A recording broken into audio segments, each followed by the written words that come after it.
ग्रामपंचायतची निवडणूक येईल, प्रत्येक निवडणूक वेगळी होते मला माहिती आहे, पण तरी सुद्धा आज आमचे 4 जिल्हा परिषद सदस्य आहे, पुढच्या वेळेला आमची मेजॉरिटी असली पाहिजे असा माझा मानस आहे आणि ते करायचं काम तुमचं आहे।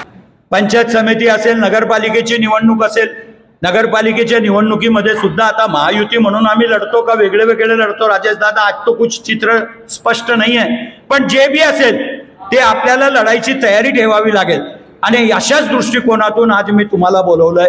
माझी तुम्हाला विनंती आहे, मला नाही वाटत एप्रिल मेच्या शिवाय निवडणूक लागेल, लागलीच तर एप्रिल मे मध्येच जिल्हा परिषदची निवडणूक लागेल। महापालिका अभिजित दादा पहिले होतील असं मला वाटतं, बरोबर आहे ना राजेश दादा? महापालिका पहिले होतील, नंतर नगरपालिका होतील आणि जिल्हा परिषद आणि नगरपालिका एखाद्या वेळेला एकत्र होतील। पण अशासाठी सर्व कार्यकर्त्यांनी जरा एकजुटीने, कारण जे जे आम्हाला घडलं ते आम्ही बघितलंय, तर तुम्हाला सगळ्यांना विनंती आहे की तुमच्या गावातले जे बी विरोधक असतील त्यांच्या बरोबर बसा, त्यांना जवळ घ्या, त्यांना सांगा बाबा काय चुकलंय माझं, आमचं चुकलं असेल तर आम्ही माफी मागायला तयार आहोत, पण भविष्यामध्ये सर्वांची फळी वापरत आपल्याला सर्वांना तयार करावी लागेल आणि त्याच्याशिवाय यश तुमच्या पदरी पडणार नाही, एवढं लक्षात ठेवायचं। या निवडणुकीची आतापासूनच निर्णय काहीही हो, पण पक्ष नेतृत्वाचा निर्णय मान्य करूनच आम्ही सगळेजण काम करणार आहोत। मग पक्षाने सांगितलं महायुतीतून लढा, पक्षाने सांगितलं वेगळे वेगळे लढा, निवडणूक झाल्यावर आपण एकत्र येऊ, जे काही असेल, पण ते सगळेजण आपण त्या निवडणुकीच्या तयारीला लागा। मला वाटतं आता ग्रामपंचायतच्या बी निवडणुका आहेत आपल्या तालुक्यात, काही ग्रामपंचायतीच्या बी निवडणुका आहेत। या सर्व निवडणुकीला तुम्हाला मला सर्वांना सामोरं जावं लागेल। प्रस्तावित केलेलं आहे, येणाऱ्या कॅबिनेटमध्ये हे मंजूर होणार आहे।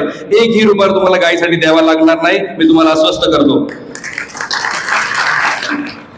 त्याबरोबर आदरणीय देवेंद्रजींच्या नेतृत्वात, शिंदे साहेबांच्या नेतृत्वात आणि अजितदादांच्या नेतृत्वात हे गतिमान सरकार या ठिकाणी चाललेलं आहे। मी तुम्हाला आदिवासी विकास विभागाचं या ठिकाणी जे काही विकास कामं होतील ते टोल फ्री होतील याचं तुम्हाला आश्वस्त करतो। टोल फ्री, कुठलीही टक्केवारी लागणार नाही, कुठल्याही ठेकेदाराला सुद्धा लागणार नाही, एवढं आश्वस्त करतो मी।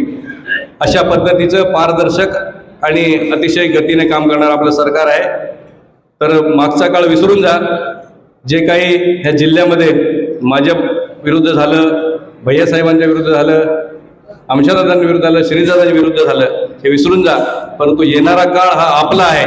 आपण भैयासाहेबांच्या नेतृत्वामध्ये आपण सर्व लोक या जिल्ह्यातले पक्ष बाजूला ठेवून ह्या जिल्ह्यासाठी जसं फोरमसाठी उभवतो त्या पद्धतीने आपण सर्व काम करू आणि जिल्ह्यातली जी काही स्थानिक स्वराज्य संस्था आहे एक हाती आपण सर्वांनी मिळून, काँग्रेस असो, बीजेपी असो, शिवसेना असो, राष्ट्रवादी असो, एकत्र मिळून लढू आपण त्या ठिकाणी आणि ह्या ठिकाणी ही सत्ता आपल्या लोकांच्या साठी या ठिकाणी खेचून आणू, असं आपण सर्वांनी या ठिकाणी प्रयत्न केला पाहिजे असं माझं मत आहे।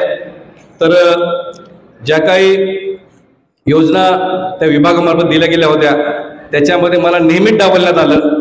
मी वारंवार पक्षाकडे तक्रारी केली, परंतु बरेच ऐकून घेतलं, सांगितलं देखील, तरी देखील मला काही नाही। 2-2.5 वर्षामध्ये मला फक्त मंजुरी मिळाली, 1 रुपया निधी मिळाला नाही, फक्त मंजुऱ्या मिळाल्या आहे।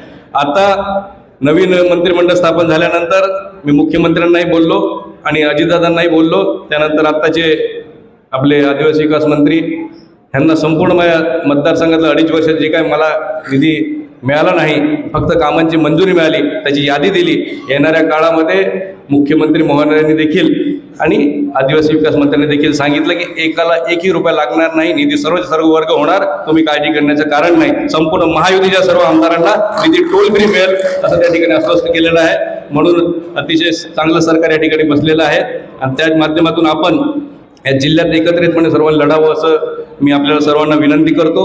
आज याच माध्यमातून एक सांगू इच्छितो की जनतेला जो काही मी वेळ दिला होता त्यात जनतेने मला देखील माझ्यासाठी त्या ठिकाणी निवडणुकीमध्ये एक या जिल्ह्यातले नेते आदरणीय भैयासाहेब माझ्या पाठीमागे उभे राहिले, त्याच पद्धतीने आता येणाऱ्या निवडणुकीमध्ये देखील, कारण मी एकटाच बहुतेक त्या ठिकाणी पडेल तर कोणीतरी माझ्या पाठीने उभं राहावं म्हणून त्यांना विनंती करतो. आणि सर्वच आमदार राहतील परंतु ते त्यांच्या मतदारसंघातलं सांभाळतील. पण माझ्याकडे आमच्या दादांनी येताना सांगितलं की सर्व तुझ्याकडेच वळतील म्हणे, माझ्याकडे मला माझ्या तिथं त्या ठिकाणी पाडण्यासाठी माझ्याकडे वळतील. म्हणून भैया साहेबांना आपल्या सर्वांना विनंती करतो की माझ्या पाठीमागून खंबीरपणे उभं राहावं आणि स्थानिक स्वराज्य संस्था महायुतीकडे राहील हा सर्वांनी प्रयत्न करा असं विनंती करतो. तर अशा पद्धतीने आजच्या या कार्यक्रमासाठी वेळा कुठं 2013-14 भेटलं असेल.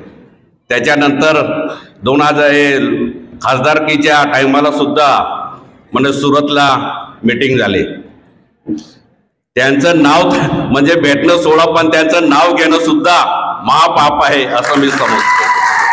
आणि सगळ्यात राजकारणामध्ये सगळ्यात विश्वासघातकी माणूस असेल डॉक्टर गावित, हेना गावित आणि त्यांच्या दोघी मुली अतिशय विश्वासघाती राजकारण करत आहे. आपल्याला माहितच आहे की जिल्हा परिषदमध्ये म्हणजे भरपूर कामं, परंतु आम्ही जे आमदार निधीसाठी सुद्धा पत्र द्यायचो त्याच्या सुद्धा मध्ये टक्केवारी त्या मॅडम सोडायच्या नाही. इतका भ्रष्टाचार ह्या जिल्हा परिषदमध्ये केलेला आहे. म्हणून आपण इथं आमदारकीला आम्हाला निवडून दिलं, परंतु जिल्हा परिषद स्थानिक स्वराज्य संस्था आहे त्याच्यामध्ये सुद्धा महायुतीचं तुम्ही लढणारच आहोत, परंतु आम्ही सुद्धा काँग्रेस लढू आणि जेव्हा वेळ येईल तेव्हा ओपन मध्ये मदत आपल्याला करू. कारण ह्यांनी जी जिल्हा परिषद चालवली आहे एक हाती म्हणजे अतिशय म्हणजे काय म्हणतात त्या पद्धतीने चालवलेले. आणि आतापर्यंत सगळेच काल प्रशासक बसला म्हणे जिल्हा परिषदच्या कर्मचाऱ्यांनी एक दिवाळी साजरी केली म्हणे. खरंच आनंद व्यक्त केला असेल. एवढा मोठा भ्रष्टाचार डॉक्टर गावित कुटुंबियांनी केलेला आहे. म्हणून आपल्याला ह्या स्थानिक स्वराज्य जिल्हा परिषदच्या निवडणुका जेव्हा